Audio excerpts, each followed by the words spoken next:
So we've been talking about the ability for participants to publish a transaction and get it into the blockchain as if this happens by magic. Of course, it doesn't happen by magic in the real world. It happens through the Bitcoin network.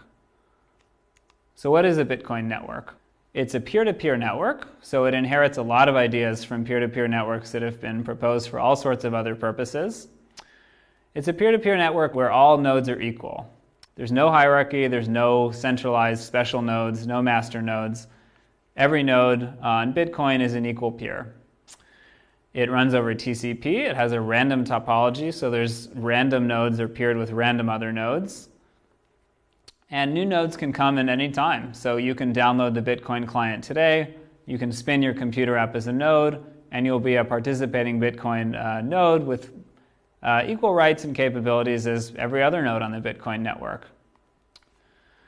Now the network is very dynamic, it changes over time, nodes are coming and going all the time, although there's actually no explicit way to leave the network.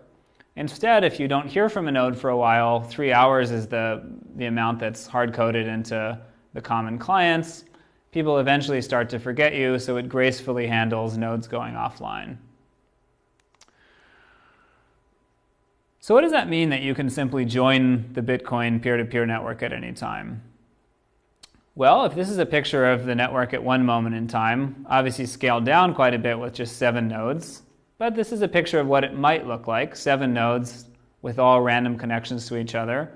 And notice that the numbers are scattered around here because there's no geographic topology here. Networks connect to other nodes in a random fashion by design. Now, if you launch a new node and say you want to join the network, you start with a simple message to one node that you know about. So all you need to know is how to get to one node that's already on the network. This is usually called your seed node, and there's a few different ways you can look up lists of seed nodes to try connecting to. But you find your seed node, and you send a special message saying, tell me all the peers that you have. Tell me the addresses of all the other nodes in the network that you know about. And that node will respond and say, well, I'm paired with nodes 1 and 7, you can try them.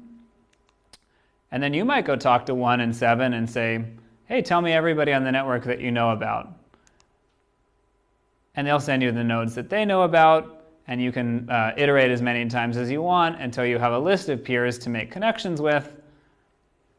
And then you can choose which ones to peer with, and you'll be a fully functioning member of the Bitcoin network.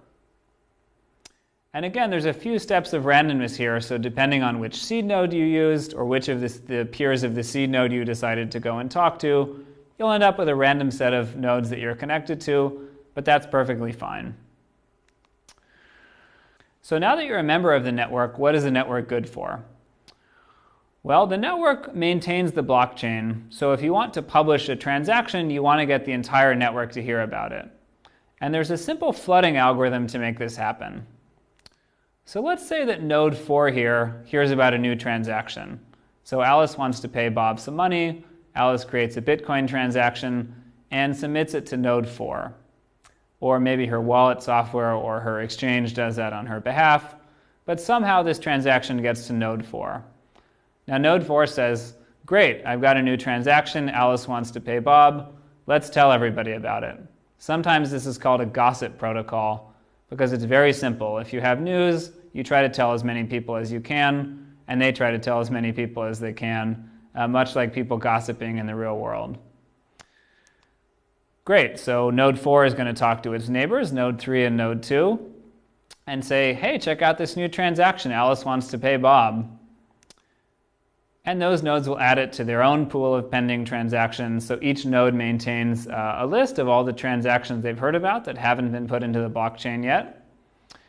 And then they can decide to forward that onto other nodes. So 3 is going to talk to its neighbors and say, new transaction for you, Alice wants to pay Bob. That'll end up in their transaction pools and so on. And we want to make sure that this process doesn't go on forever. So let's say that node 2 comes along later and tries to tell node 7, hey, new transaction, Alice wants to pay Bob. Node 7 is going to say, that's all right, node 2, I've already heard about that. I already got it in my memory pool. I don't need to forward it further. So eventually this thing has to stop because every node will have heard about the new transaction and they won't forward it anymore. And remember, every transaction is identified uniquely by its hash, so each node can tell they've seen that hash before and that they don't need to keep forwarding that transaction, so it won't loop around the network forever. So how do nodes decide when they hear about a new transaction whether or not they should propagate it? The most important thing they do is they check to see, given their view of the blockchain, whether or not this transaction is valid. So they do all the transaction validation we talked about earlier. They run the script. They see that the script checks out. They see that the coins that are being redeemed here haven't already been spent. And if all of that checks out, then this looks like a valid transaction that they should try to relay. With a couple of other caveats. By default, nodes won't relay the transaction if it's a non-standard script. If the script has any weird features, if it doesn't match a fairly simple whitelist of scripts that nodes know about, even though it's a valid transaction, the nodes won't relay it. They'll also make sure that they haven't seen the transaction before. That's that condition to avoid infinite loops. And there's another property, which is that they won't relay the transaction if it looks like a double spend. So if they've seen a transaction where Alice tries to send some specific coins to Bob, and then later they see a second transaction where Alice tries to send those same coins to Charlie, the node shouldn't relay the second transaction. Even though either transaction could be valid because those coins still haven't been spent, they'll only relay the first one they hear. And that's an extra guard against double spending. But it's important to keep in mind that all of these checks are just sanity checks. So well-behaving nodes all implement these to try to keep the network healthy and running properly. But there's no rule that says that nodes have to follow these specific steps. So since it's a peer-to-peer network and anybody can join, there's always the possibility of a node not following this exact protocol, forwarding double spends, forwarding transactions that aren't standard, forwarding transactions that aren't valid. And that's why it's important that every node do the checking for itself. So it's possible that nodes will end up with a different view of the pending transaction pool based on what they've seen. So let's go back to this example where node 4 originally relayed a transaction where Alice was trying to pay Bob. And let's say that this transaction hasn't yet flooded to the entire network, and before it gets to everybody, node 1 is going to announce a new transaction and say, hey, I just heard Alice is trying to pay Charlie. Now from node 1's perspective, this is a valid transaction, and they haven't seen the other transaction where Alice is trying to pay Bob. So node 1 is going to implement the protocol normally and is going to tell all of her neighbors about it. Now the neighbors that haven't heard the conflicting transaction yet will add it to their transaction pool. Whereas other neighbors, like node 6 in this example, they've already received a transaction where Alice is trying to pay Bob. So node 6 is going to say, I don't want to hold two conflicting transactions in my pool. I'll just keep the one I already have.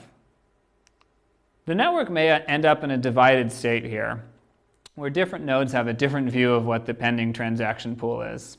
But that's fine. These transactions haven't been published in the blockchain yet. So this is just a temporary state where nodes disagree on which transaction should be put into the next block. In practice, this is a race condition.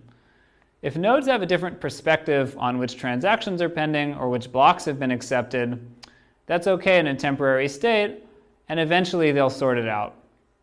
So in the case of transactions, if different nodes have a different view of the pending transaction pool, depending on who mines the next block, they'll essentially break the tie or the race condition and decide which of those two pending transactions should end up being put permanently into a block.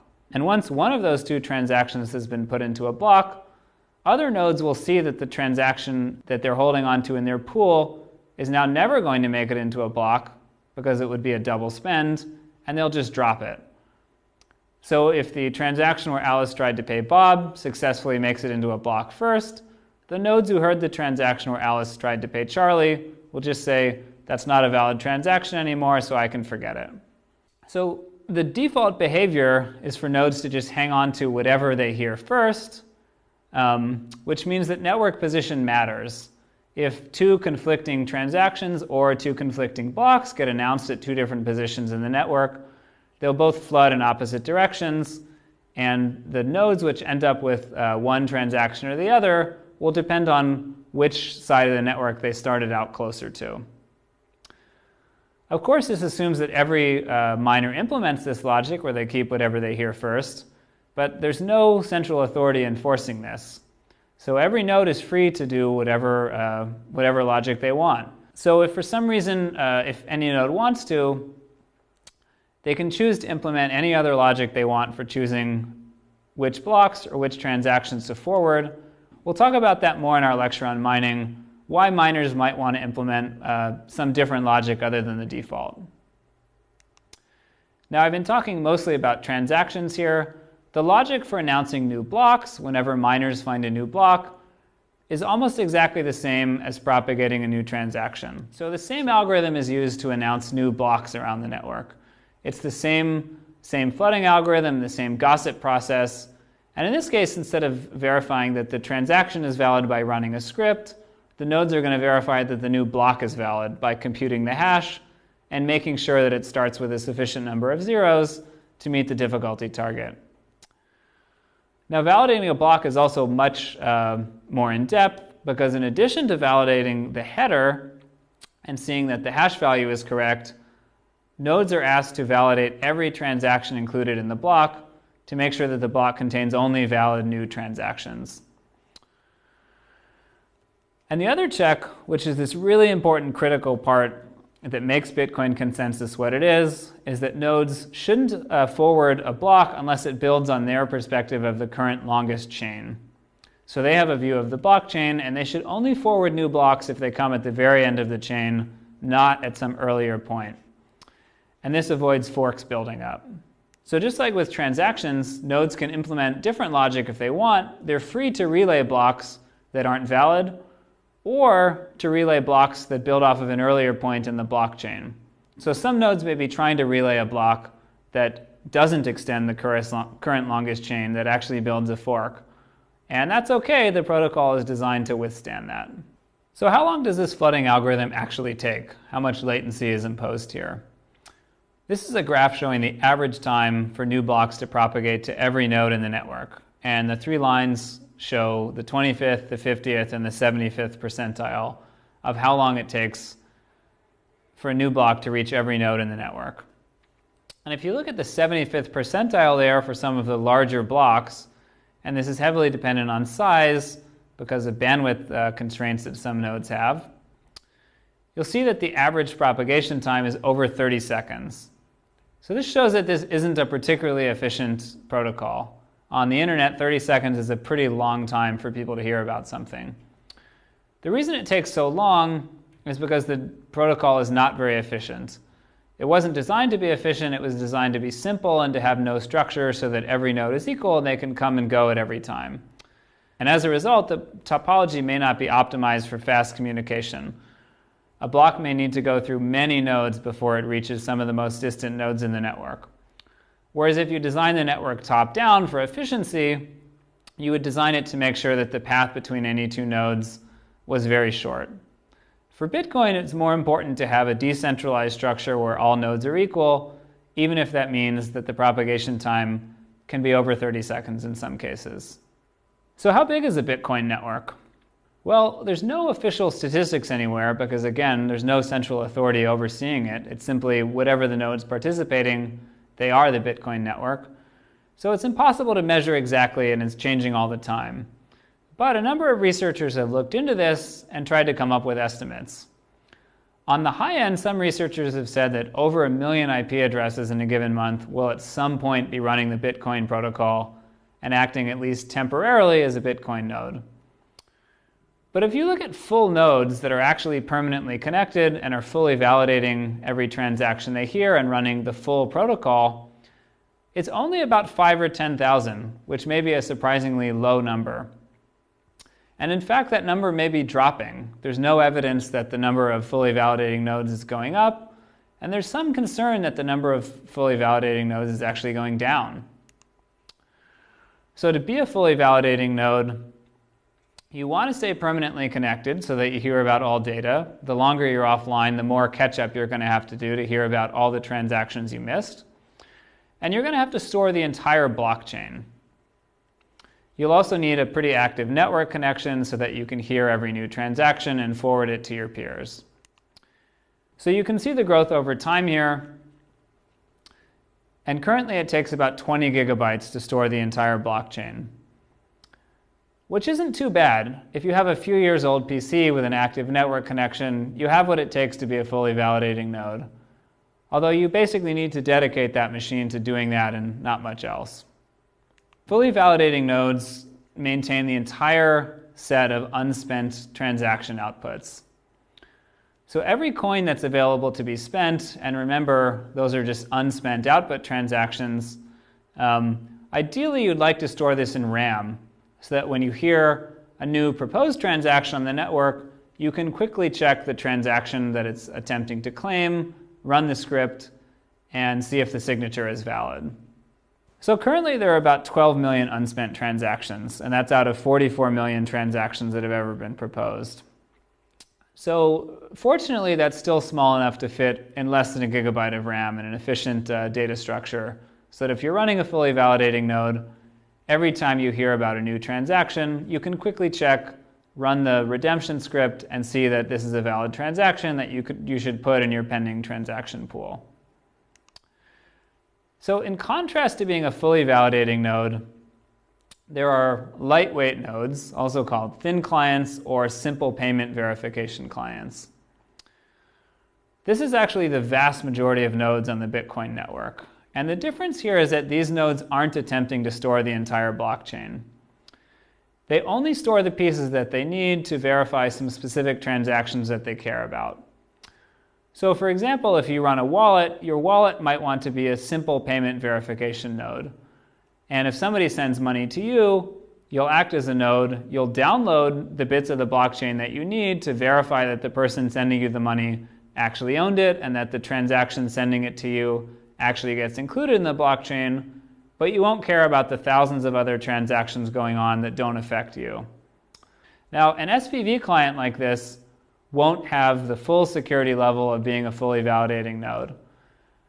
And the reason is that when they hear a new block, the only thing they can check is the block header. They can check to see that the block was difficult to mine, but they can't check to see that every transaction included in that block is actually valid because they don't have the entire previous blockchain. They don't know the entire unspent transaction output set. They can only validate the transactions that actually affect them. So they're essentially trusting the fully validating nodes to have validated all the other transactions that are out there. So this isn't a bad security trade-off. You're assuming there are fully validating nodes out there that are doing the hard work, and that if miners went through the trouble to mine this block, which is a really expensive process, they probably also did some validation to make sure that this block wouldn't be rejected. And the cost savings of being an SPV node are huge. It's about 1,000 times smaller to just store block headers than to store all of the previous transactions. So instead of storing about 20 gigabytes of data, you're down to about 20 megabytes, which is something that almost anybody on a PC or even on a phone can store and act as a limited node in the Bitcoin network.